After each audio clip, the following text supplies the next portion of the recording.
الله الرحمن الرحيم. الحمد لله والصلاة والسلام على رسول الله وعلى آله الطيبين الطاهرين، ثم أما بعد. أين الذين يتكلمون باسم الله وهم من أهل الله؟ أين المتواضعون الطيبون الطاهرون؟ ما لي أرى وجوها مرائية وألسنة منمقة وحقائق كاذبة تذكرني باليهود، وقالوا نحن أبناء الله وأحباؤه. قل فلم يعذبكم بذنوبكم بل أنتم بشر ممن خلق. يذكروني بالسلفيين والجاميين والمداخلة والمقبليين، يراءون الناس ولا يذكرون الله إلا قليلا.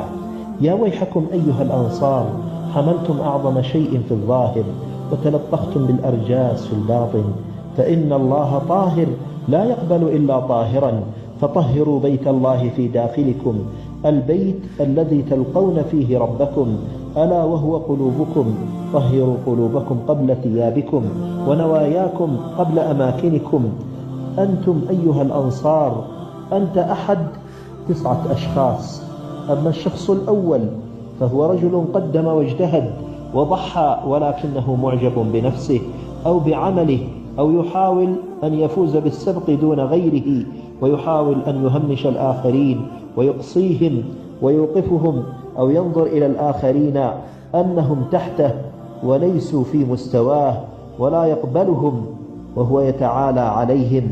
وكم من كوادر قد أقصيت بأمثال هؤلاء الناس. ثانيا، منهم من لم يعمل ولم يجتهد ولم يضحي وينتظر الفرصة في الأخير للانقباض على الغنيمة وقطف تلك الثمرة، ثمرة أولئك المناضلين المجاهدين في سبيل الله. هؤلاء الذين لم يعملوا ويحاولون على أن ينقضوا على هذه الغنيمة خوفا من أن يموتوا قبل أن يحرزوا سبق الدنيا. ثالثا، منهم من لم يعمل ولم يجتهد إلا بقدر منفعته الدنيوية، فدنياه مقدمة على أخراه وعلى أي نجاح للحركة. رابعهم، يعمل وهو خائن عميل جاسوس. خامسهم، منافق كذاب.